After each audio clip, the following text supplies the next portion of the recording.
देख रहे हैं आप, मैं हूं आपके साथ प्रशांत पांडे। दुनिया भर की दिग्गज कंपनियों में कर्मचारियों पर छटनी की गाज गिर रही है और ऐसे वक्त में फ्रेशर्स और एक्सपीरियंस्ड दोनों तरह के लोगों के लिए संजीवनी बनकर उभरा है आईटी सेक्टर।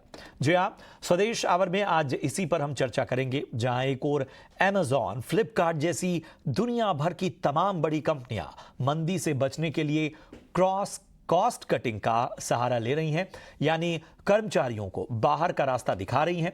ऐसे वक्त में भारतीय टेक सेक्टर ने मौजूदा वित्त वर्ष में 3,80,000 नई भर्तियां की हैं और ऐसा अनुमान भी जताया जा रहा है कि ये रफ्तार साल 2030 तक ऐसे ही बरकरार रहेगी। और केवल इतना ही नहीं, फ्रेशर्स के लिए इस सेक्टर में बाकी सेक्टर्स के मुकाबले सालाना जो वेतन है वो सबसे ज्यादा ऑफर किया जा रहा है। तो आज इसी खास मुद्दे से स्वदेश आवर की चर्चा की हम शुरुआत करेंगे और इस पर खास चर्चा के लिए मौजूद हैं हमारे साथ टीम लीज एचआर टेक के सीईओ सुमित सबरवाल साहब। सुमित, बहुत बहुत स्वागत आपका। और इस दौर में जब हायर एंड फायर और कह सकते हैं कि कई कंपनियों में जो हायरिंग पॉज का बटन दब रहा है, वहां पर हम एक खास सेक्टर की बात कर रहे हैं, आईटी सेक्टर, जो न सिर्फ नई नौकरियां पैदा कर रहा है बल्कि कुछ सेक्टर से जिन लोगों का मोह भंग हो गया है, जिनमें टेलीकॉम सेक्टर भी शामिल है, वहां से एक शिफ्ट भी हम देख रहे हैं।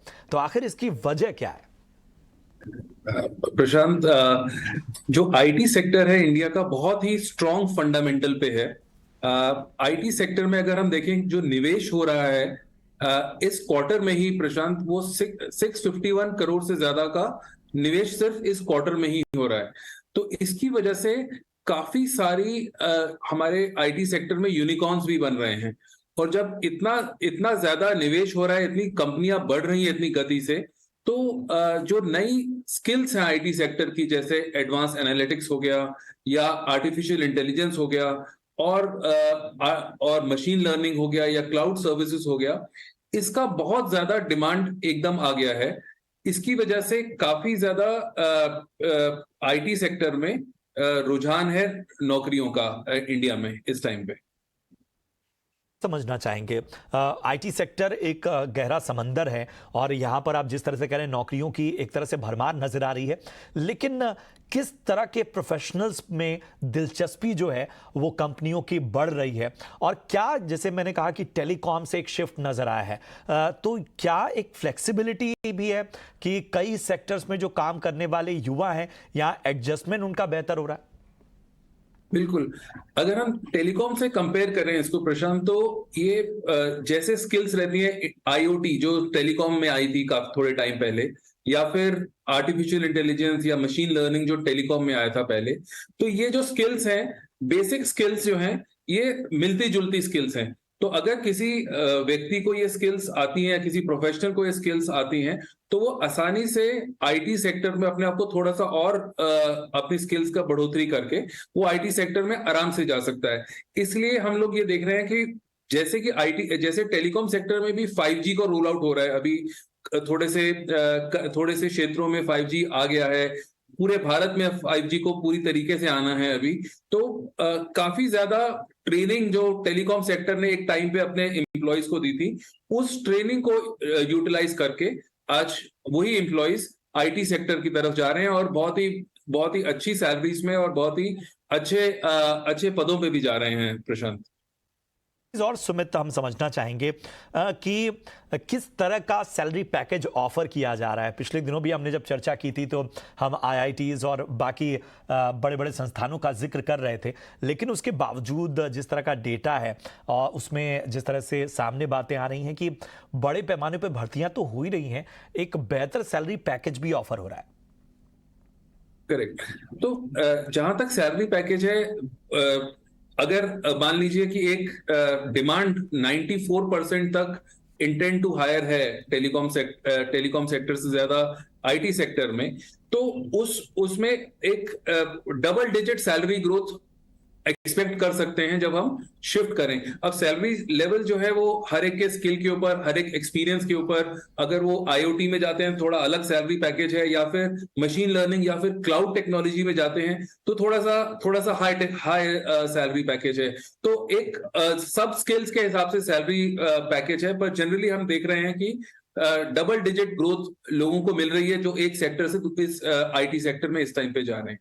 बिल्कुल बिल्कुल। और हाल फिलहाल एक चीज़ मैं स्पेसिफिक होके जिस ओर आपका ध्यान खींचना चाहूँगा वो ये है कि जिस तरह से हम देख रहे हैं कि साइबर अटैक्स बढ़े हैं, दूसरी ओर हम पॉजिटिव एस्पेक्ट्स की ओर देखें तो हम देख रहे हैं कि क्लाउड कंप्यूटिंग का ज़माना है। कोरोना के दौर में हमने देखा कि जो डिजिटल लेन देन है, डिजिटल ख़रीदारी है, वो बहुत तेज़ी से बढ़ी है। और क्या यहाँ पर ज़्यादा इन दो खास सेक्टर्स में रुझान बढ़ा है, या और भी बहुत सी और प्रोफाइल हैं जिसके बारे में थोड़ी अवेयरनेस कम है? बिल्कुल। आईटी सेक्टर में भी जो आर्टिफिशियल इंटेलिजेंस बेस्ड टेक्नोलॉजीज हैं उसमें ज्यादा रुझान हमें देखने को मिल रहा है, और जो साइबर सिक्योरिटी की तरफ भी दिख रहा है। लेकिन जो आर्टिफिशियल इंटेलिजेंस और क्लाउड में काफी ज्यादा फोकस इस टाइम पे लग रहा है, जहां पे जॉब्स ज्यादा क्रिएट हो रही हैं। और इंटरनेट ऑफ थिंग्स की, बिकॉज हमारा जो आप देखेंगे जितना इन्वेस्टमेंट आ रहा है, जिस हिसाब से इन्वेस्टमेंट जा रहा है, वो इन स्टार्टअप्स, इन यूनिकॉर्न्स की तरफ काफी बेहतरीन ग्रोथ हो रही है। तो उस सेक्टर, तो एआई, मैं कहूंगा क्लाउड और डेटा सिक्योरिटी, ये अगर तीन चीजें ले लें हम लोग आईटी में, तो इसमें सबसे बेहतरीन अपॉर्चुनिटीज हैं हमारे युवाओं के लिए।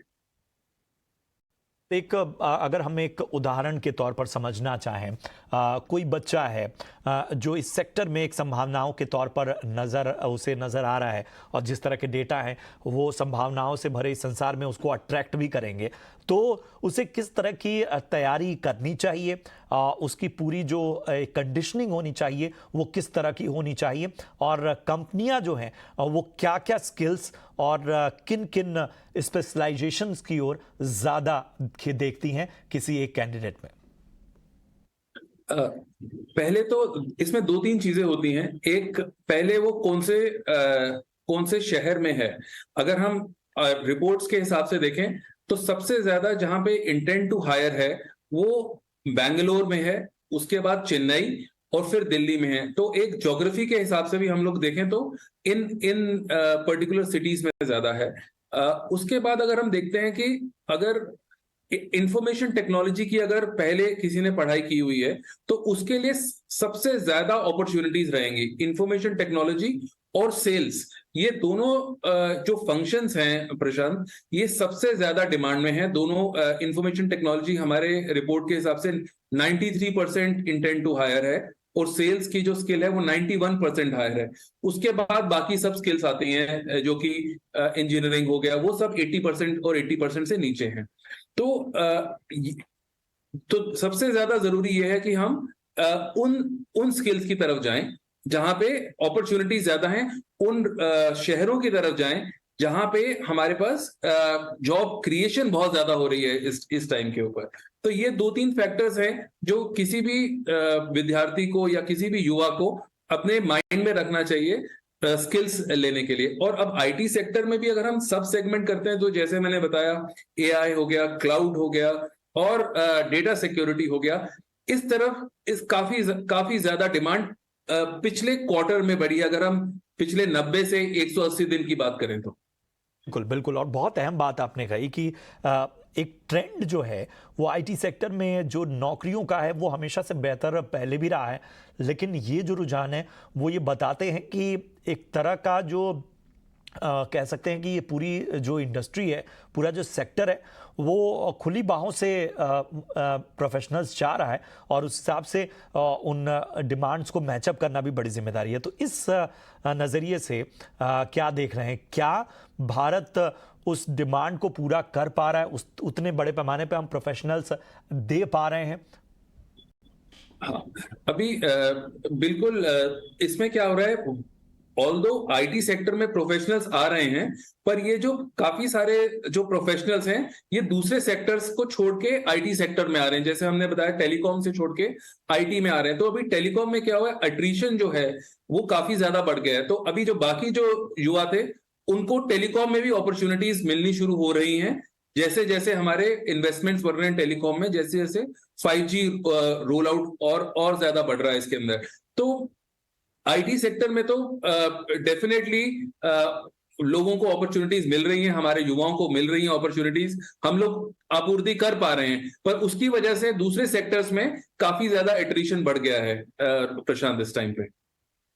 तरह के ट्रेंड्स नजर आते हैं सुमित की किसी एक सेक्टर में रुझान की वजह से, जैसे आपने बताया कि एट्रिशन रेट खास सेक्टर में और टेलीकॉम में इस तरह का नज़र आ रहा है। ये जाहिर सी बात है बेहतर तो नहीं है, और उस सेक्टर के लिए ये किस तरह का सेंटिमेंट क्रिएट करता है, या जो एस्पायर्स हैं, जो एस्पायरिंग कैंडिडेट्स हैं, उनमें किस तरह का माहौल बनता है? जो एस्पायरिंग कैंडिडेट्स हैं उनको बैंगलोर में है, उसके बाद चेन्नई और फिर दिल्ली में है। तो एक ज्योग्राफी के हिसाब से भी हम लोग देखें तो इन इन पर्टिकुलर सिटीज में ज्यादा है। उसके बाद अगर हम देखते हैं कि अगर इंफॉर्मेशन टेक्नोलॉजी की अगर पहले किसी ने पढ़ाई की हुई है तो उसके लिए सबसे ज्यादा अपॉर्चुनिटीज रहेंगी। इंफॉर्मेशन टेक्नोलॉजी और सेल्स, ये दोनों जो फंक्शंस हैं प्रशांत, ये सबसे ज्यादा डिमांड में है। दोनों इंफॉर्मेशन टेक्नोलॉजी हमारे रिपोर्ट के हिसाब से 93% इंटेंट टू हायर है, और सेल्स की जो स्किल है वो 91% हायर है। उसके बाद बाकी सब स्किल्स आती हैं, जो कि इंजीनियरिंग हो गया, वो सब 80% और 80% से नीचे हैं। तो सबसे ज्यादा जरूरी यह है कि हम उन स्किल्स की तरफ जाएं जहां पे अपॉर्चुनिटीज ज्यादा हैं, उन शहरों की तरफ जाएं जहां पे हमारे पास जॉब क्रिएशन बहुत ज्यादा हो रही है इस टाइम के ऊपर। तो ये 2-3 फैक्टर्स हैं जो किसी भी विद्यार्थी को या किसी भी युवा को अपने माइंड में रखना चाहिए स्किल्स लेने के लिए। और अब आईटी सेक्टर में भी अगर हम सब सेगमेंट करते हैं तो जैसे मैंने बताया, एआई हो गया, क्लाउड हो गया और डेटा सिक्योरिटी हो गया, इस तरफ इस काफी ज्यादा डिमांड पिछले क्वार्टर में बढ़ी, अगर हम पिछले 90 से 180 दिन की बात करें तो। बिल्कुल बिल्कुल, और बहुत अहम बात आपने कही कि एक ट्रेंड जो है वो आईटी सेक्टर में जो नौकरियों का है वो हमेशा से बेहतर पहले भी रहा है, लेकिन ये जो रुझान है वो ये बताते हैं कि एक तरह का जो कह सकते हैं कि ये पूरी जो इंडस्ट्री है, पूरा जो सेक्टर है, वो खुली बाहों से प्रोफेशनल्स चाह रहा है, और उस हिसाब से उन डिमांड्स को मैचअप करना भी बड़ी जिम्मेदारी है। तो इस नज़रिए से क्या देख रहे हैं, क्या भारत उस डिमांड को पूरा कर पा रहा है, उतने बड़े पैमाने पे हम प्रोफेशनल्स दे पा रहे हैं? हाँ, अभी बिल्कुल इसमें क्या हो रहा है, ऑल्दो आईटी सेक्टर में प्रोफेशनल्स आ रहे हैं, पर ये जो काफी सारे जो प्रोफेशनल्स हैं ये दूसरे सेक्टर्स को छोड़ के आईटी सेक्टर में आ रहे हैं। जैसे हमने बताया टेलीकॉम से छोड़ के आईटी में आ रहे हैं। तो अभी टेलीकॉम में क्या हुआ है, अट्रीशन जो है वो काफी ज्यादा बढ़ गया है। तो अभी जो बाकी जो युवा थे उनको टेलीकॉम में भी अपॉर्चुनिटीज मिलनी शुरू हो रही हैं। जैसे जैसे हमारे इन्वेस्टमेंट्स बढ़ रहे हैं टेलीकॉम में, जैसे जैसे 5G रोल आउट और ज्यादा बढ़ रहा है इसके अंदर। तो आईटी सेक्टर में तो डेफिनेटली लोगों को अपॉर्चुनिटीज मिल रही हैं, हमारे युवाओं को मिल रही हैं अपॉर्चुनिटीज, हम लोग आपूर्ति कर पा रहे हैं, पर उसकी वजह से दूसरे सेक्टर्स में काफी ज्यादा एट्रिशन बढ़ गया है प्रशांत इस टाइम पे। तरह के ट्रेंड्स नज़र आते हैं सुमित की किसी एक सेक्टर में रुझान की वजह से, जैसे आपने बताया कि एट्रिशन रेट खास सेक्टर में और टेलीकॉम में इस तरह का नज़र आ रहा है। ये जाहिर सी बात है बेहतर तो नहीं है, और उस सेक्टर के लिए ये किस तरह का सेंटिमेंट क्रिएट करता है, या जो एस्पायर्स हैं, जो एस्पायरिंग कैंडिडेट्स हैं, उनमें किस तरह का माहौल बनता है? जो एस्पायरिंग कैंडिडेट्स हैं उनको बेसिकली उनको अपने स्टेबिलिटी देखनी चाहिए, उनको अपने स्पेशली इनिशियल ईयर्स जो उनके एक पर्टिकुलर सेक्टर में, उनको स्किल के ऊपर ज्यादा ध्यान देना चाहिए रादर देन एक कंपनी छोड़ के दूसरे कंपनी जाने के लिए। क्योंकि अगर प्रशांत हम लोग अगर आईटी सेक्टर का भी एट्रिशन लेवल देखते हैं इस टाइम पर, तो हमने जो हमारी जो रिपोर्ट के हिसाब से आईटी सेक्टर का एट्रिशन लेवल भी अभी 27% के ऊपर आ गया है अक्टूबर से दिसंबर इस तिमाही में, जो कि उस सेक्टर के लिए भी बिल्कुल ठीक नहीं है। इसका मतलब 1/4 लोग से ज्यादा जो है वो जॉब छोड़ रहे हैं और दूसरी जॉब ले रहे हैं आईटी सेक्टर में भी। तो इसका मतलब है कि डिमांड बहुत ज्यादा है आईटी सेक्टर में उन प्रोफेशनल्स की जिनके पास वो पर्टिकुलर स्किल है। तो मैं तो यही सुझाव दूंगा कि आप जिस जॉब में हैं उसको अच्छी तरह कीजिए, आप स्टेबिलिटी लाइए, क्योंकि जब तक आप एक सेक्टर में स्टेबिलिटी नहीं लेके आएंगे अपने अंदर, तब तक आपका ग्रोथ भी आगे जाकर के लॉन्ग टर्म ग्रोथ जो होगा वो उसी हिसाब से होगा। फिर ये समझना होगा कि आपको कहीं ना कहीं अपनी स्किल्स और बाकी चीज़ों पे तो काम करना ही है, लेकिन जिस तरह का आपका कैलिबर है उसमें स्टेबिलिटी भी बहुत आवश्यक है और वो कहीं ना कहीं बहुत बड़ा फैक्टर होती है। सुमित, जब IT, artificial intelligence, gaming, cloud computing, इन सब की हम बात करते हैं तो एक पूरी तरह स्वाभाविक सा सवाल उठता है कि बहुत से छात्र जो हैं वो विदेशों की संभावनाओं की ओर ज्यादा देखते हैं। हाल फिलहाल क्या इस माइंडसेट में थोड़ा परिवर्तन आया है, या पोस्ट कोविड अब जिस तरह की ढील नजर आई है, या जिस तरह से जो बाकी देश हैं, वेस्ट है, वो जिस तरह से लिबरल हुआ है, उन सब को देखते हुए एक बार फिर ये ट्रेंड नजर आ रहा है? इस वक्त मैं अगर विदेशों से कंपेयर करूं इंडिया के बारे में, तो इंडिया बहुत ज्यादा स्ट्रांग है इंटेंट टू हायर के ऊपर। अगर मैं आपके साथ कुछ आंकड़े शेयर करूं, तो अगर हम इंडिया को देखते हैं तो इंडिया में जो गेन हुआ है ईयर ऑन ईयर, वो क्वार्टर ऑन क्वार्टर वो 3% इंडिया में गेन हुआ है। और बाकी अगर विदेशों की बात करें तो अमेरिका में भी हुआ है, मिडल ईस्ट में भी हुआ है, और उसके बाद यूरोप और अफ्रीका जैसे जो कॉन्टिनेंट्स हैं उसमें यूरोप में -3% हुआ है और अफ्रीका में -2% हुआ है। तो अगर ओवरऑल एशिया देखें तो एशिया बहुत अच्छा जा रहा है। इंडिया और अमेरिका बहुत बराबर पे हैं, लेकिन यूरोप के कंट्रीज और अफ्रीका के कंट्रीज में काफी कम है इंटेंट टू हायर। ये हमारी रिसर्च में आ गया है प्रशांत। बहुत बेहतरीन आंकड़ों के साथ, और शायद इससे बेहतर चर्चा हो ही नहीं सकती थी सुमित जी। और वाकई उम्मीद यही करेंगे कि ये जो संभावनाओं भरा संसार है वो आगे भी इसी तरह से और ज़्यादा अपनी प्रोग्रेस दिखाता रहे, और इस तरह के ट्रेंड्स और इस तरह की चर्चा हम आए दिन करें और हर सेक्टर पे करें। बहुत बहुत शुक्रिया हमसे जुड़ने के लिए और इस खास विश्लेषण के लिए। अगली खास खबर की ओर बढ़ते हैं। तो क्या एलन मस्क को ट्विटर चीफ का पद छोड़ देना चाहिए? जी हां, मस्क ने ट्विटर पोल के जरिए यह सवाल पूछा था और इसका जवाब 57% से ज्यादा लोगों ने कहा हां साहब, आपको छोड़ देना चाहिए। यानी पोल में शामिल आधे से अधिक लोग ये मानते हैं कि मस्क को ट्विटर के सीईओ का पद नहीं रखना चाहिए। हमेशा विवादों में घिरे रहने वाले एलन मस्क से जुड़ी इस खबर पर ज्यादा जानकारी दे रही हैं हमारी। आपको बता दें कि इस पूरे पोल ने कहीं ना कहीं बहुत सारे सवाल पैदा कर दिए हैं। क्या मस्क का ये जो सवाल पूछने का तरीका है वो किसी तरह का सरकाज़म है, मजाक है, या किसी बात के लिए वो सीरियस हैं? हम नहीं समझ पाते। कई बार एलन मस्क बहुत सारे फीचर्स के बारे में इस तरह के पोल कराते हैं, तो जब वो पोल कराते हैं तो उसके पीछे के संकेत क्या है, ये बड़ा सवाल है।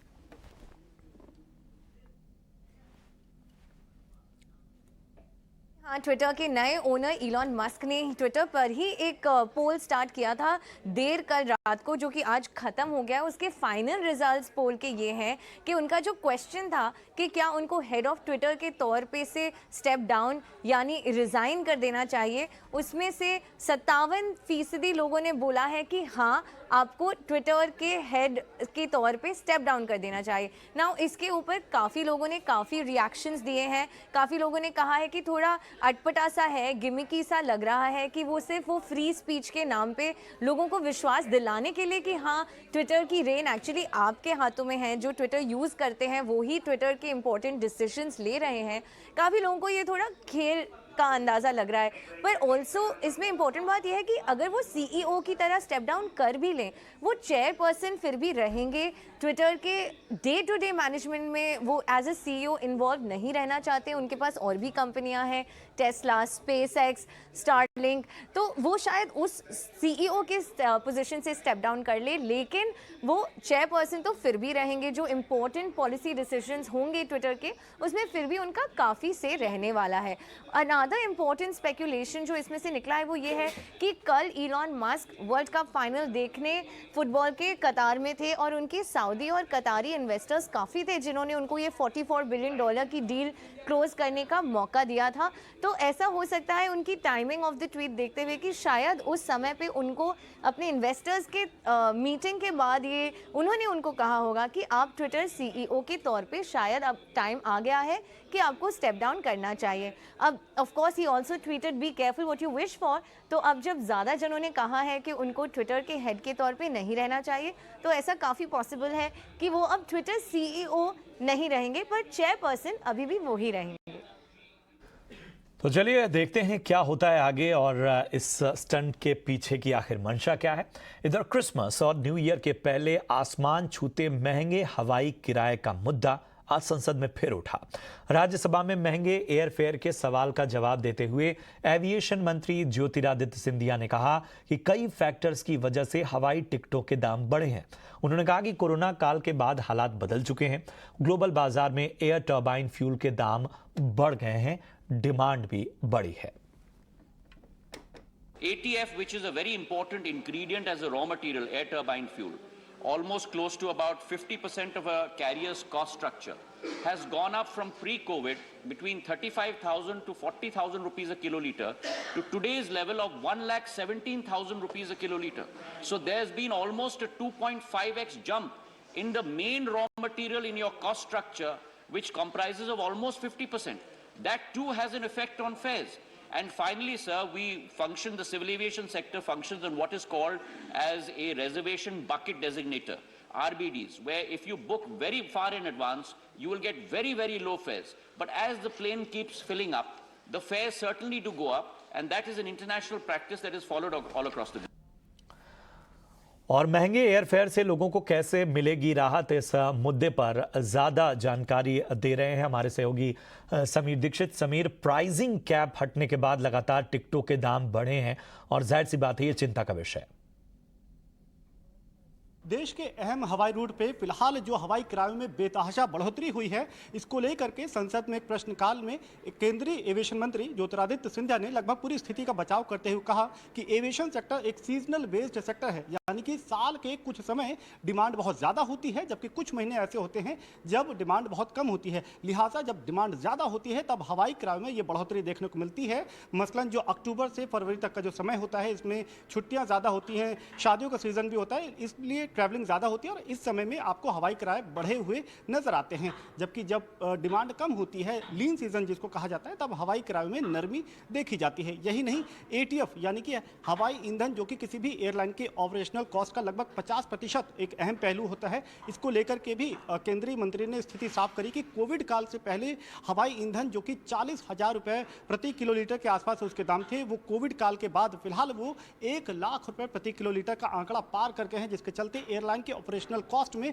जबरदस्त दबाव भी देखने को मिला। लिहाजा स्थिति का बचाव करते हुए सिंधिया ने साफ किया कि जो हवाई किराए बढ़े हुए नजर आ रहे हैं, ये सिर्फ टेम्परेरी यानी कि कुछ समय के लिए है, लेकिन ज़्यादातर समय ऐसी स्थिति नहीं रहती है। किराए में आने वाले वक्त में नरमी देखने को ज़रूर मिलेगी। लेकिन एक सच ये भी है कि लगातार जिस तरीके से एटीएफ की कीमतों में कमी आ रही है, उसका बड़ा लाभ इस वक्त हवाई मुसाफिरों को किरायों में कटौती के रूप में नहीं मिल पा रहा है, जिसको लेकर के सोशल मीडिया पर भी बड़ी संख्या में मुसाफिर कंप्लेंट कर रहे हैं कि जो हवाई किराए हैं इसमें और नरमी आनी चाहिए। फिलहाल एविएशन मंत्री ने स्थिति साफ करी है कि स्थिति पे नजर बनाए हुए हैं और अगर जरूरत पड़ेगी तो वो इंटरवीन करेंगे या हस्तक्षेप कर सकते हैं।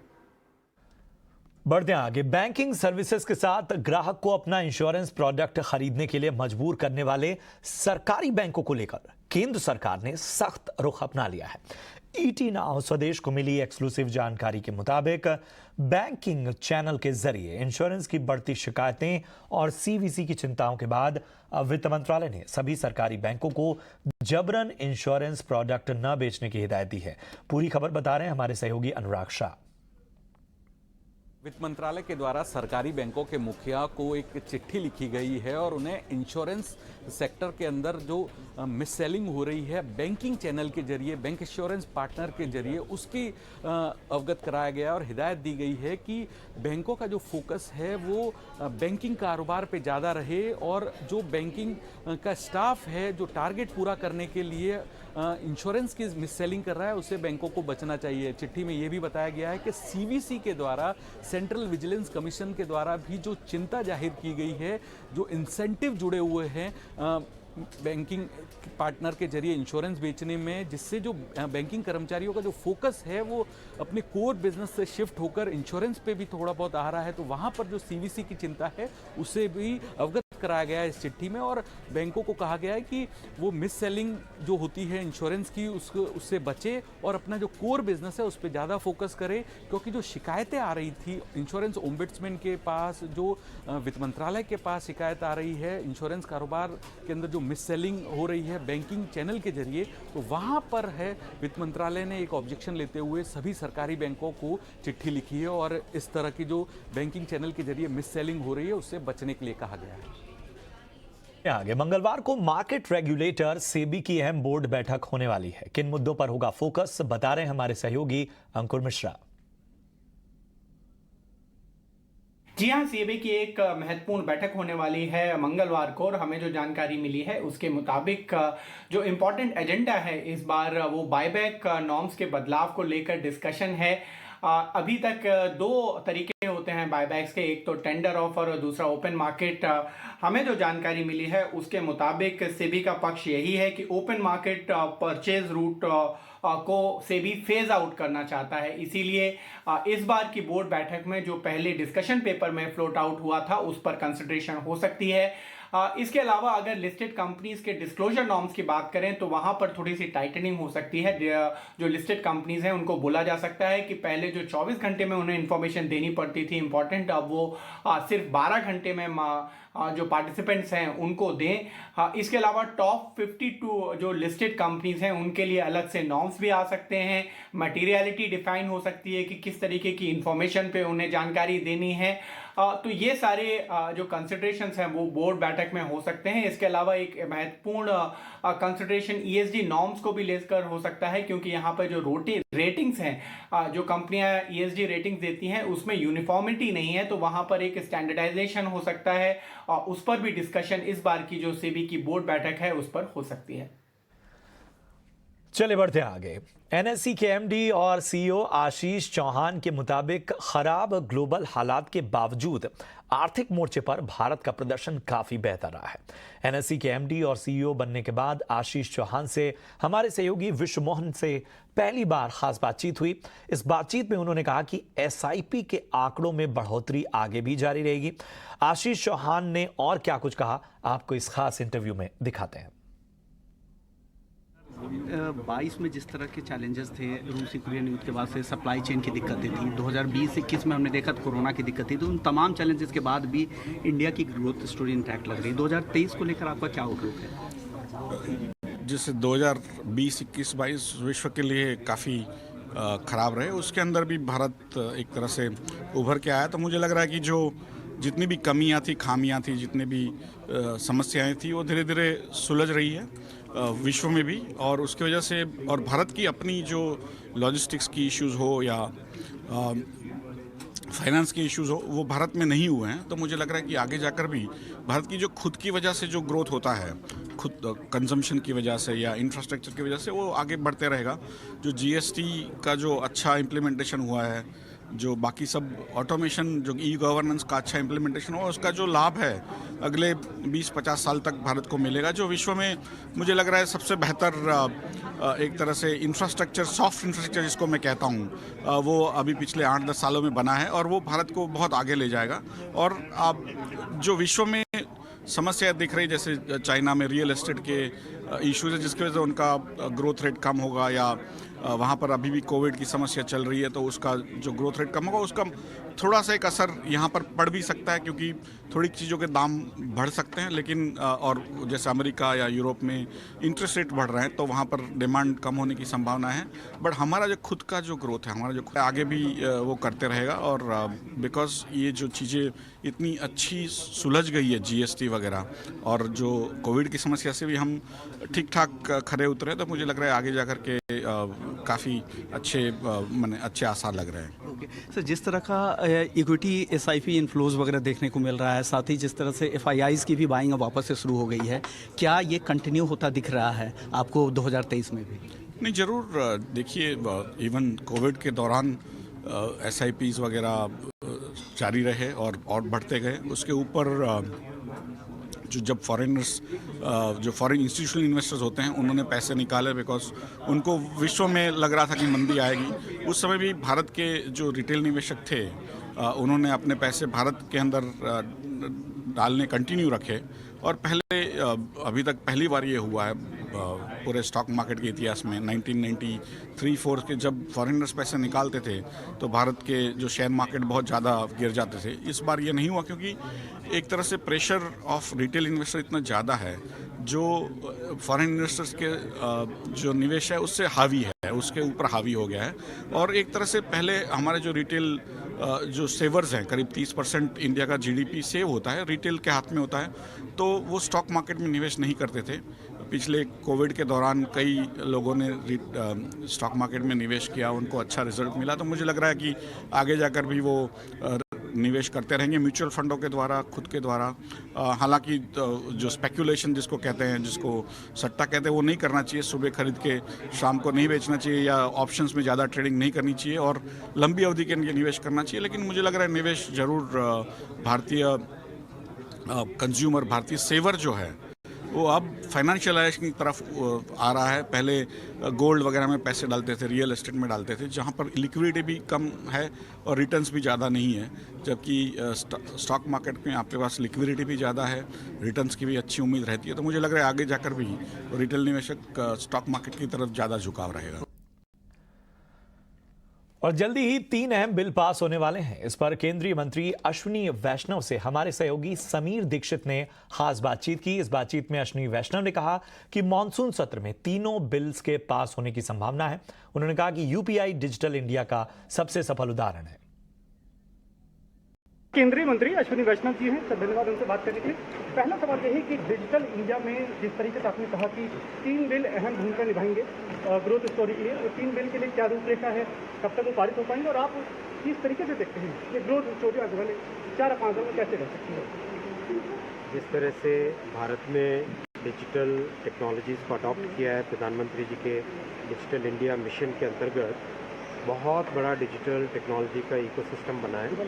और इस इकोसिस्टम में किस तरह से कॉम्प्रिहेंसिव लीगल रेगुलेटरी फ्रेमवर्क बने, जो कि सोसाइटी की ज़रूरतों के हिसाब से हो, भारत की ज़रूरतों के हिसाब से हो, अपने सिटीजन्स के प्रोटेक्शन पे फोकस्ड हो, वो कंप्लीट कॉम्प्रिहेंसिव इकोसिस्टम, जिसमें टेलीकॉम बिल है, जिसमें digital personal data protection bill है, डिजिटल इंडिया बिल है, इन सब तीनों को लेके एक कॉम्प्रिहेंसिव इकोसिस्टम बनना है। यूपीआई की सक्सेस ग्रोथ स्टोरी आपने जिक्र करी कि वो ज़बरदस्त तरीके से हर साल उसका जो क्वांटम है बढ़ता जा रहा है।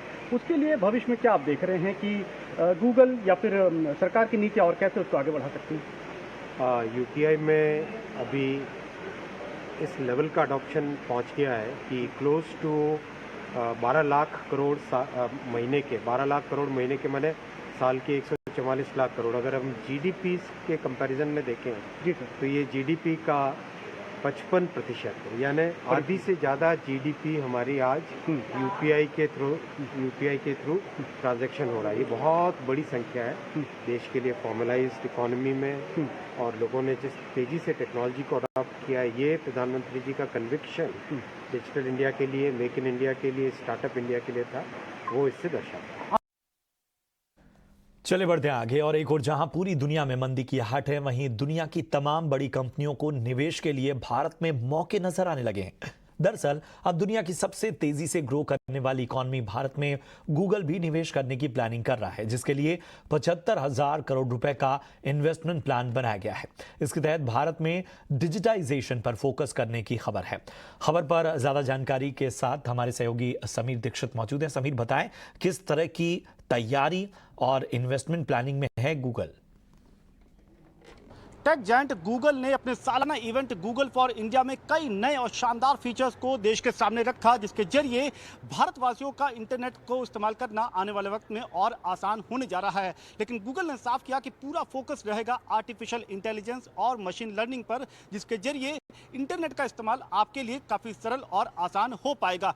इस इवेंट में गूगल की तरफ से ये घोषणा भी की गई कि इंडिया डिजिटलाइजेशन फंड का इस्तेमाल किया जाएगा, इन्वेस्टमेंट किया जाएगा। 75,000 करोड़ रुपए के इंडिया डिजिटलाइजेशन फंड के जरिए 5 अहम क्षेत्र में पैसा निवेश किया जाएगा। उसके जरिए कोशिश ये की जाएगी कि ज़्यादा से ज़्यादा स्टार्टअप्स को बढ़ावा दिया जाए, विशेषकर वो स्टार्टअप्स जो महिलाएं जिसको आगे लेकर के जा रही हैं। इसके साथ ही साथ जो बिजनेसेस हैं वहाँ पर भी आर्टिफिशियल इंटेलिजेंस या मशीन लर्निंग के जरिए बिजनेसेस के दायरे को बढ़ाने के लिए भी गूगल ने अपने रोड मैप को साफ तौर पर जाहिर किया। यहाँ पर गूगल पे जो यूपीआई पेमेंट के लिए आज की डेट में मार्केट में एक अहम नाम है, तो इसमें सेफ्टी फीचर्स में कई और पड़ाव जोड़े गए हैं ताकि आपका जो पेमेंट है वो सुरक्षित रहे, इसकी भी घोषणा की गई। इसके साथ ही साथ जो आप गूगल पे सर्च करते हैं वो आप अपनी भाषा में, अपनी क्षेत्रीय भाषा में भी अगर आप सर्च करना चाहें तो वो फीचर भी अब और उसको सरल बनाया गया है और प्रभावी बनाया गया है। इस तरीके से गूगल ने अपने पूरे इवेंट में कई नए शानदार फीचर्स की घोषणा करी, जिसके जरिए आप इंटरनेट का इस्तेमाल काफ़ी आसान आपके लिए हो जाएगा।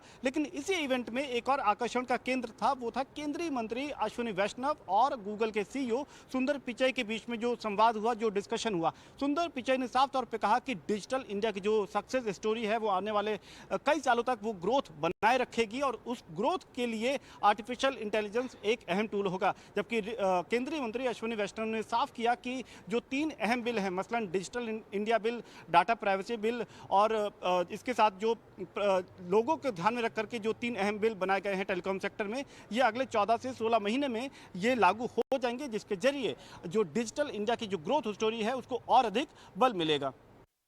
बहुत बहुत शुक्रिया करेंगे समीर आपका इस अहम जानकारी के लिए। और सूत्रों के हवाले से ईटी नाउ स्वदेश को मिली एक्सक्लूसिव जानकारी के मुताबिक सरकार की ओर से विंडफॉल टैक्स से होने वाली आय के अनुमान को कम कर दिया गया है। खबर पर ज्यादा जानकारी दे रही हैं हमारी सहयोगी मेघना मित्तल।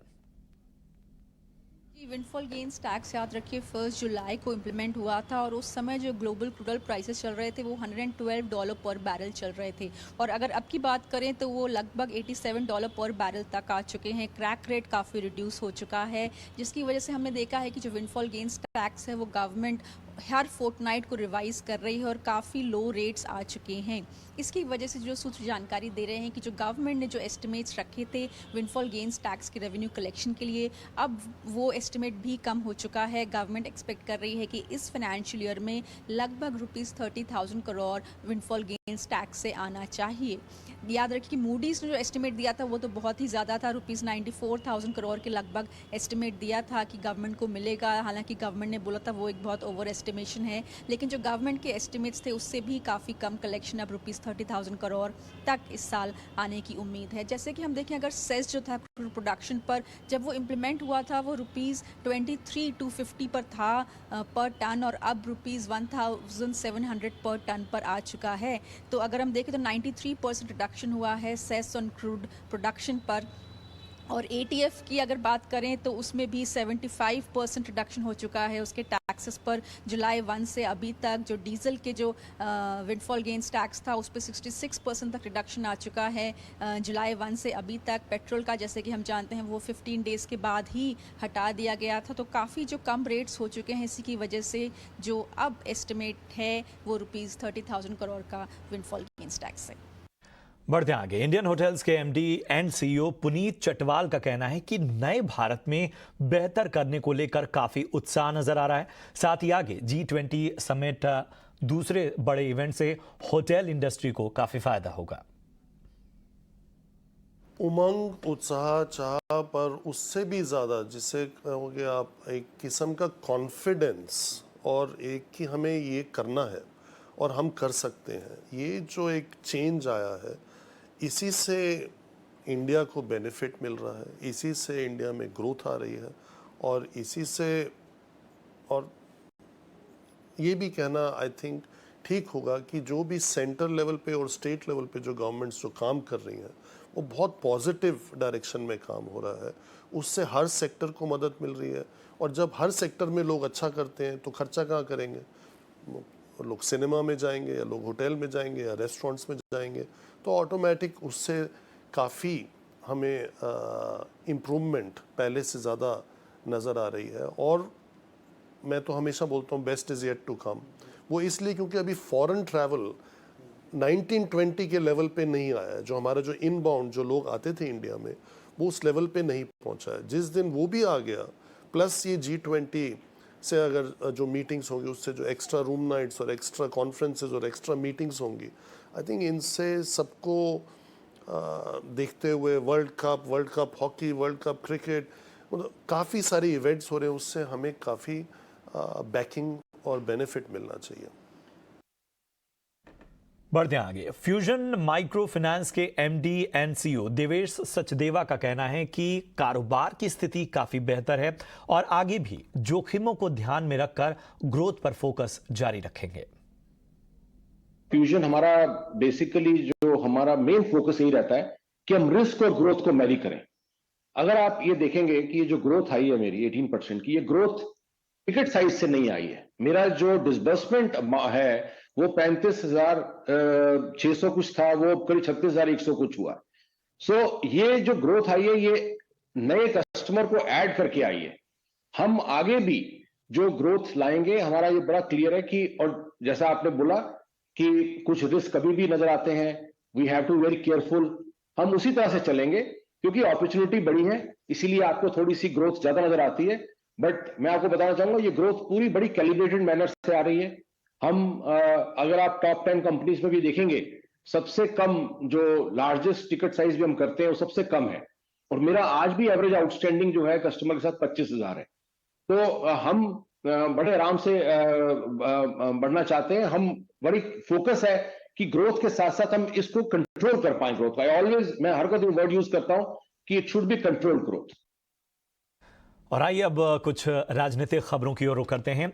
राजनीतिक गलियारे में आज भी तवांग सीमा पर हुई झड़प के मुद्दे पर पारा चढ़ा हुआ नजर आया। कांग्रेस की ओर से लोकसभा में अधीर रंजन चौधरी और राज्यसभा में पी चिदम्बरम ने चीन का मुद्दा उठाया। चिदम्बरम ने पिछले दिनों पीएम नरेंद्र मोदी और चीनी राष्ट्रपति शी जिनपिंग की मुलाकात का जिक्र करते हुए पूछा कि क्या दोनों नेताओं में सीमा के मसले पर कोई बात हुई थी। इस सवाल पर भी काफी हंगामा हुआ। वहीं विदेश मंत्री एस जयशंकर ने कहा कि राहुल ने सेना के लिए पिटाई शब्द का गलत इस्तेमाल किया। वहीं कांग्रेस अध्यक्ष ने आजादी की लड़ाई में कांग्रेस नेताओं की कुर्बानियों का जिक्र करते हुए कहा कि बीजेपी के लिए विवादित टिप्पणी की थी। इससे पहले विपक्ष ने चीनी सीमा पर हो रहे निर्माण के मुद्दे पर राज्यसभा से वॉकआउट किया। भारत की सेना के साथ खड़े हैं, परंतु हमें डर लगता है कुछ तो है सरकार की कोर दबी हुई, जिससे प्रधानमंत्री की जुबान नहीं खुल रही है। हम लाए थे, आज संपूर्ण विपक्ष लाया था, आपके सामने मौजूद है संपूर्ण विपक्ष, पर अगर संपूर्ण विपक्ष सदन में उठाए उसके बाद भी 1 मिनट इस पर चर्चा न करे सरकार, तो समझ लेना चाहिए दाल में ही काला नहीं है बल्कि पूरी दाल काली। और चलिए इसी के साथ इस बुलेटिन में इतना ही, लेकिन जाते जाते आपको छोड़ जाते हैं स्वदेश विशेष के साथ, जहां आज हमने चर्चा की पार्किंग की बढ़ती हुई समस्या किस तरह से भारत में विकराल होती जा रही है और आखिर इसका समाधान क्या है, कहां मुश्किलें आ रही हैं, इन सब पर खास चर्चा।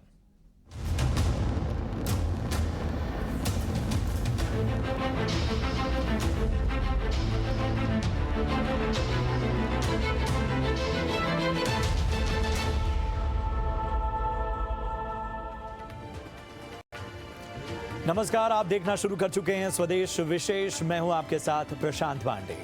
हर मिडिल क्लास का एक सपना होता है उसके पास अपना मकान और अपनी गाड़ी हो, और भारत की ग्रोथ स्टोरी ने इस सपने को पूरा भी कर दिखाया है। आज भारत में कार का बाजार सबसे तेजी से आगे बढ़ रहा है, लेकिन इस रफ्तार पर ब्रेक लगाने का काम कर रही है पार्किंग की प्रॉब्लम। कई लोगों के पास तो एक से ज्यादा गाड़ियां हैं, वहीं बड़ा तबका भी कार खरीदने की कतार में आगे है। मगर सवाल यह है कि इतनी गाड़ियां पार्क होने के लिए हमारे पास इंफ्रास्ट्रक्चर है क्या? जवाब है उस तरह से नहीं जो इस टारगेट को मैच कर पाए। सोसाइटीज में पार्किंग की किल्लत आप देखते ही हैं कि कैसे हमें और आपको सड़क पर गाड़ियां पार्क करने को मजबूर होना पड़ता है। हालात यह है कि सोसाइटी में पार्किंग की जगह के लिए काफी मोटी कीमत भी इस वजह से बड़े बड़े महानगरों में चुकानी पड़ती है। वहीं मुंबई का हाल तो सबसे ज्यादा बेहाल है। यहां परिवार के साथ बाहर निकलिए तो साहब आउटिंग का मजा इस टेंशन में किरकिरा हो जाता है कि गाड़ी पार्क पहले कर लें कहीं, फिर जाके तो कहीं घूमेंगे। राजधानी दिल्ली की बात करें तो रिसर्च कहती है कि बड़े दिल वालों की दिल्ली में हमारे और आपके लिए जगह तो है, लेकिन आपकी फेवरेट कार के लिए स्पेस की समस्या है। बात दिल्ली ही नहीं, मुंबई ही नहीं, बल्कि हर बड़े महानगर में पार्किंग ने लोगों को परेशान कर रखा है, और इसका सीधा असर ट्रैफिक और बाकी चीजों पर पड़ता है। सड़क परिवहन मंत्री नितिन गडकरी कई बार इस समस्या को लेकर अपनी फिक्र जता चुके हैं, लेकिन सवाल है कि पार्किंग के लिए इंफ्रास्ट्रक्चर कैसे तैयार होगा, क्या एक्शन प्लान बने, और इसी पर हम चर्चा करेंगे। मगर पहले नितिन गडकरी ने क्या कहा है जरा सुन लेते हैं। Parking facility is another major issue in our country cities. Illegal parking on streets and public places lead to traffic congestions, accidents, and environmental hazards. There is an urgent need to develop efficient parking management by integrating information technology with modern parking infrastructure. The intelligent traffic system is an advanced technology and can play a vital role in providing a multimodal urban transport system.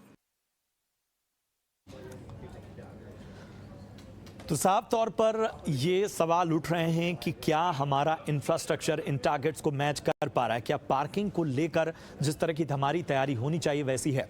जरा ground reports कुछ आपको हम दिखाते हैं। सबसे पहले हमारी सहयोगी मेघना मित्तल ने दिल्ली के खास इलाके का जायजा लिया, जहां पार्किंग की समस्या से लोग किस तरह परेशान हैं, जरा आप खुद देख लीजिए। बहुत प्रॉब्लम होती है, हमें स्कूटी खड़ी करने की जगह नहीं मिलती है, एंड मतलब अगर हम लगा भी दे तो निकालनी बहुत मुश्किल हो जाती है। तो और पार्किंग स्पेसेस बनाने चाहिए गवर्नमेंट को। पार्किंग की तो बहुत प्रॉब्लम है, तो उसके लिए ना वो मल्टी लेवल पार्किंग जो बन रही है, मेरे हिसाब से वो ज़्यादा बनानी चाहिए हर जगह पे। जहाँ पे वो बन गई वहाँ सॉल्व हो गया है। नोएडा में जैसे जीआईपी के पास बनी, तो पहले हम लोग जब जीआईपी जाते थे तो वहाँ पे भी यही प्रॉब्लम थी, लेकिन अब एटलीस्ट वहाँ पे ना एक वो बन गया एरिया, तो वो सॉल्व हो गई है। मोस्ट ऑफ द टाइम बहुत लोगों को मैंने देखा है कि वो नॉर्मल पार्किंग स्पेसेस को भी ओन करने लगते हैं कि यहाँ पे आपको पार्किंग देनी पड़ेगी, जबकि हमें वहाँ पे बोर्ड नहीं दिखता पार्किंग का, but still you will have to pay. तो हम सेफ भी नहीं है और हमें पे भी करना पड़ रहा है जस्ट बिकॉज की पार्किंग स्पेसेस ही नहीं है हमारे पास। तो हमें लगता है हाँ शायद पे कर देंगे तो हमारी गाड़ी सेफ रहेगी, तो भी हो जाती है। फिर हम वहाँ से जाते हैं उन्हें गाड़ियाँ निकालने के, तो it's a very big challenge for us to take out cars और you know sometimes bikes also, कि कहाँ लगाएंगे, क्या करेंगे, तो ये वाला बहुत बड़ा कंसर्न है।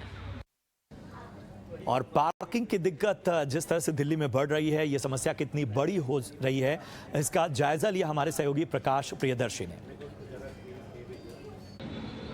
शहर चाहे कोई भी हो, पार्किंग की प्रॉब्लम हर जगह है। ट्रैफिक की जो स्थिति है वो लगातार ख़राब होती जा रही है। किसी भी महानगर में चले जाइए, बड़े शहर में चले जाइए, लोगों को परेशानियां हो रही हैं। इस वक्त मैं बेंगलोर में हूँ, एयरपोर्ट रोड है, यहाँ भी स्थिति आप देखिए, पार्किंग की स्थिति देखिए, सड़कों पर जो गाड़ियाँ चल रही हैं देखिए कितनी संख्या ज़्यादा है, और यहाँ भी लोगों की स्थिति यही है। वो पार्किंग से उनको पार्किंग की पर्याप्त फैसिलिटी नहीं है, परेशानियाँ हैं।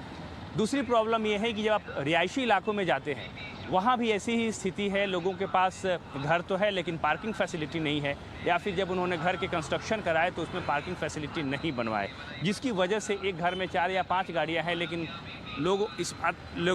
गाड़ियों की जो पार्किंग है वो सड़कों पर ही हो रही है, घर के बाहर हो रही है, उसकी वजह से भी प्रॉब्लम खड़ी हो रही है। अब सवाल उठता है कि इसका समाधान क्या है। ट्रांसपोर्ट मंत्री इस बात को मान रहे हैं और कह रहे हैं कि शहरों में जो पार्किंग की स्थिति है वो ख़राब होती जा रही है और इस समस्या का निजात जल्द निकालना बेहद ज़रूरी है। नई तकनीक की ज़रूरत है, पॉलिसी लेवल पर चेंजेस करने पड़ेंगे। तो देखा आपने किस तरह से ये समस्या धीरे धीरे हर महानगर को अपनी जद में लेती जा रही है। हमने ग्राउंड रिपोर्ट के जरिए आपको दिखाया। खुद सड़क परिवहन मंत्री नितिन गडकरी इस बारे में फिक्र जता चुके हैं और जाहिर सी बात है अब इस पर एक्शन प्लान बनाना बेहद आवश्यक है और इसी पर हम चर्चा करेंगे कि आखिर दिक्कत कहाँ आ रही है, किस तरह की तैयारी होनी चाहिए। हमारे साथ इस पर चर्चा करने के लिए मौजूद हैं अरुण मल्होत्रा साहब, जो कि फॉर्मर एमडी हैं निसान मोटर्स इंडिया से। अरुण जी, बहुत बहुत स्वागत आपका। इसके साथ ही प्रदीप सिंघल है, president all India transport welfare association से। प्रदीप जी, आपका भी बहुत बहुत स्वागत। सबसे पहले प्रदीप जी, मैं आपके पास आना चाहूँगा। जिस तरह की ये समस्या बढ़ती जा रही है, क्या वाकई हम जो एक इंफ्रास्ट्रक्चर होना चाहिए पार्किंग को लेकर उसमें पीछे हो रहे हैं? क्या जिस तरह की तैयारी हमारी होनी चाहिए उस तरह की तैयारी नज़र नहीं आ रही है? खुद बार बार नितिन गडकरी इसके बारे में फिक्र जता चुके हैं और आज भी उन्होंने ये बात कही। हाँ, बिल्कुल नितिन गडकरी जी ने जो कहा है, लेकिन उसमें जो मेन उन्होंने बात कही है वो पार्किंग के कारण जो इशू आ रखा है ट्रैफिक कंजेशन का, उन्होंने उसके बारे में बातचीत की और उन्होंने ये कहा कि एफिशिएंट पार्किंग की अगर हम पॉलिसी लेके आए और एफिशिएंट पार्किंग के हम कोई सिस्टम्स लेके आए, टेक्नोलॉजी को इस्तेमाल करें, तो हमारा ट्रैफिक कंजेशन कम हो सकता है। पार्किंग कोई इतनी इसको सॉल्व करना में कोई रॉकेट साइंस नहीं है। दो ही तरीके से क्या नाम पार्किंग की समस्या सॉल्व हो सकती है। या तो पार्किंग आपको बढ़ानी पड़ेगी, जितनी गाड़ियां की जरूरत है पार्किंग की उतनी पार्किंग आपको क्रिएट करनी पड़ेगी, या आपको पार्किंग की रिक्वायरमेंट को कम करना पड़ेगा गाड़ियों की रिक्वायरमेंट को कम करने के लिए। तो बहुत ही सरल तरीका है, आपको दोनों पक्षों पे काम करना पड़ेगा। आज के समय में महानगरों में जो गाड़ियां इस्तेमाल करने के लिए अगर हम अच्छा पब्लिक ट्रांसपोर्ट सिस्टम दे सकते हैं, सेफ ट्रांसपोर्ट सिस्टम दे सकते हैं जो इकोनॉमिकल हो और प्राइवेट व्हीकल से जिसके अंदर में प्राइसेस आपको कम पड़े, अपनी कॉस्ट कम पड़े, तो बहुत सारे लोग जो है उसको शिफ्ट करेंगे। कल्चर चेंज करना पड़ेगा हमको कि गाड़ी लेना एक स्टेटस सिंबल ना रहे, आपके लिए एक यूटिलिटी की चीज बन जाए। पाथवेज अच्छे कर सकते हैं हम, साइकिलिंग ट्रैक अच्छे कर सकते हैं। ये सारी चीजें करने से हम गाड़ियों की रिक्वायरमेंट कम कर सकते हैं। गाड़ियों की रिक्वायरमेंट कम होगी तो अपने आप में पार्किंग स्पेसेस आते हैं। कुछ रिस्ट्रिक्शंस भी हम लगा सकते हैं हाउसिंग सोसाइटीज के अंदर में कि जिसके पास जितनी पार्किंग स्पेस है उतनी ही गाड़ियां ली जा सकती हैं। तो इस तरह की कुछ चीजें हमें करनी पड़ेंगी ताकि हम गाड़ियों की जो पार्किंग की रिक्वायरमेंट को कम कर सकें, और दूसरी तरह हमें पार्किंग की स्पेस भी बढ़ानी पड़ेगी और अफोर्डेबल भी करनी पड़ेगी, सेफ भी करनी पड़ेगी। आप देखते हैं एयरपोर्ट के बाहर, एयरपोर्ट में गाड़ियां नहीं लगाते लोग, बाहर गाड़ियां खड़ी रखते हैं। तो हमें ये देखना पड़ेगा कि हम किस कॉस्ट पे गाड़ियां ले रहे हैं। और हर जगह पूरे वर्ल्ड के अंदर में पब्लिक ट्रांसपोर्ट और ये पब्लिक पार्किंग कभी भी पेइंग नहीं हो सकता, रेवेन्यू पेइंग नहीं हो सकता। तो गवर्नमेंट को इस पे भी डिसीजन लेना पड़ेगा कि इसमें से वो कितना बजट करना चाहते हैं, किस तरह से इसको सब्सिडाइज करना चाहते हैं, और पब्लिक को ये आपको पब्लिक ट्रांसपोर्ट सिस्टम जो है और पार्किंग जो है उसी का हिस्सा मानते हुए आपको इसको एक सब्सिडाइज करके रिजनेबल रेट पे और आपको इंफ्रास्ट्रक्चर क्रिएट करना पड़ेगा, तभी जाके हमारी ये समस्या हल हो पाएगी। बिल्कुल, बहुत अहम बात आपने कही कि टेक्नोलॉजी का इस्तेमाल और इसके साथ ही जिस तरह के एक आदर्श बाकी विश्व में अलग अलग शहरों ने समस्या को से निजात पाने के लिए अपनाए हैं, उन्हें एक आदर्श के तौर पर देखना होगा और बहुत सारी चीज़ों पर बहुत ही युद्ध स्तर पर काम करना होगा। अरुण मल्होत्रा साहब, हम देख रहे हैं कि लोग जो हैं वो अपनी गाड़ी खरीदने के मामले में अगर भारत को देखें तो यहाँ पर बहुत तेज़ी से लोग अपने पास उन्हें अपनी 4 व्हीलर या 2 व्हीलर की संख्या उनकी बढ़ती जाती है। आप मेन समस्या क्या देख रहे हैं? किन चीज़ों की वजह से जो है वो इस तरह का लोड बढ़ता जा रहा है? और पार्किंग को लेकर हम बड़े महानगरों में हम ज़्यादा समस्याएं देख रहे हैं, चाहे दिल्ली की बात कर लें, चाहे हम बात करें मुंबई की, बेंगलोर की रिपोर्ट भी हमने दिखाई। तो आप एक ऑब्जर्वर के तौर पर कैसे देखते हैं? सही कहा आपने। एक्चुअली अगर हम हिंदुस्तान में 4 व्हीलर के आंकड़े देखें, अगर पूरे हिंदुस्तान को ही ले, तो हमारी जो पेनिट्रेशन है हर 1000 पर 20-25 गाड़ियों के आसपास है। लेकिन जैसे ही वो दिल्ली शहर में आते हैं उसकी पेनिट्रेशन 300 हो जाती है। तो जो सारा प्रेशर पार्किंग का जो है बड़े बड़े महानगरों पर है, 10-15 शहरों पर, और दिल्ली का एग्जाम्पल ले तो क्लियरली 80 लाख गाड़ियां, 90 लाख गाड़ियां का अनुमान है जो सड़कों पर होती है, और पार्किंग भी चाहिए। मेरा मानना है कि टेक्नोलॉजी तो इस्तेमाल की जा सकती है, बट टेक्नोलॉजी से कहीं पहले एक हमारे को एक पॉलिटिकल विल और एक कोऑर्डिनेशन वेरियस एजेंसीज का चाहिए, चाहे म्युनिसिपल कॉर्पोरेशन हो, चाहे RWS हो, चाहे सरकारी है। जब तक सारी एजेंसी कोऑर्डिनेटेड एफर्ट नहीं करेगी, इसमें कोई सोल्यूशन नहीं आ सकता। सुप्रीम कोर्ट ने इस बात को 2019 में उठाया था और कहा था कि इस पर कुछ भरसक कदम लेने चाहिए, पर मेरे ख्याल से कदम नहीं लिए गए। दिल्ली में अगर एक चीज आप देखें, हमने over the years mix land use शुरू कर दिया है कि जहां पर रेजिडेंशियल एरिया और कमर्शियल एप्लीकेशन भी शुरू कर दी गई है।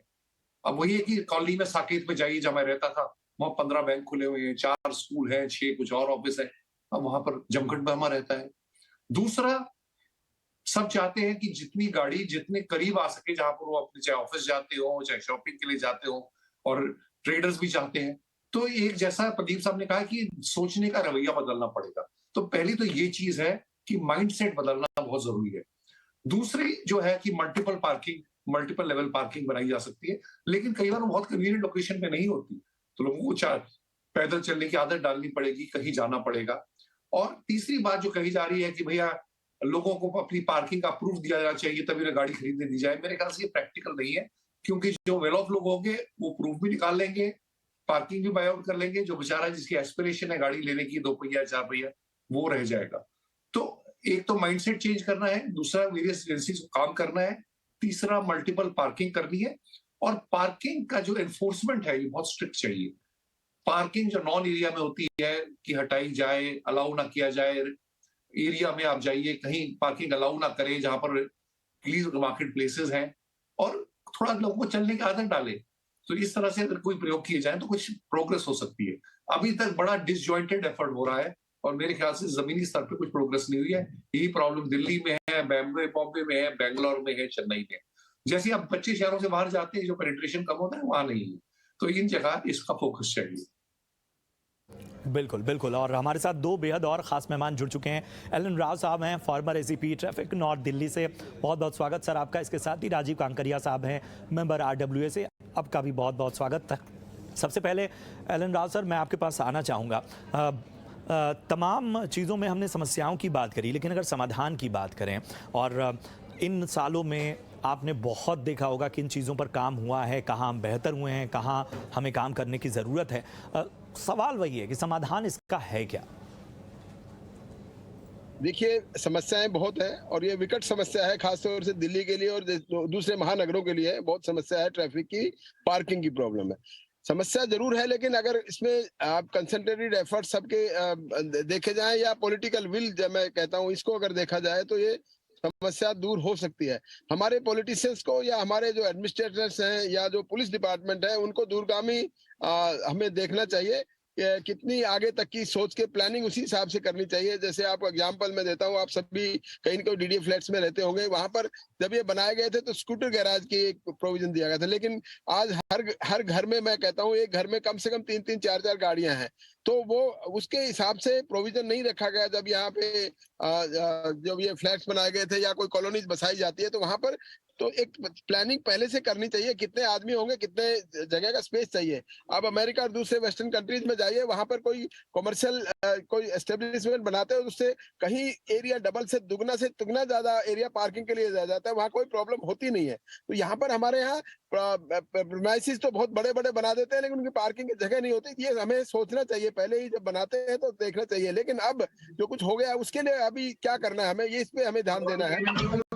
इसमें सबसे इम्पोर्टेंट बात है मल्टी लेवल पार्किंग की, क्योंकि अब जगह कम है, जगह उतनी है, लेकिन अभी कंसंट्रेटेड एफर्ट से कहीं न कहीं ऐसी पार्किंग की जगह ढूंढकर वहां पे मल्टी लेवल पार्किंग बनाई जाए और लोगों को थोड़ी बहुत इनकन्वीनियंस हो, कोई दिक्कत नहीं है, घर से वहां मल्टी लेवल पार्किंग तक पैदल जाने से कोई दिक्कत नहीं है। लेकिन यहाँ मार्केट प्लेसेस में भी जहाँ पे पार्किंग की प्रॉब्लम है, वहां भी मल्टी लेवल पार्किंग होनी चाहिए।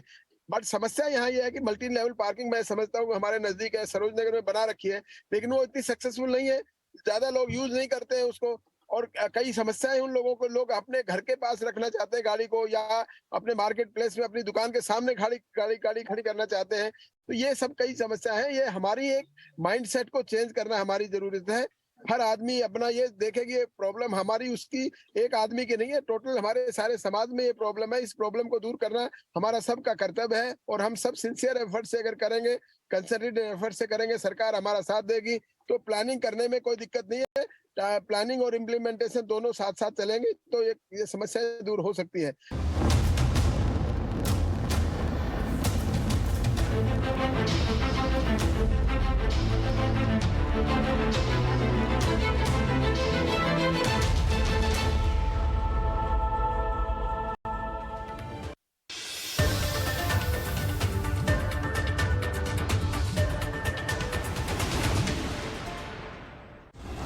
In association with BSC, experience the new. In association with ArcelorMittal Nippon Steel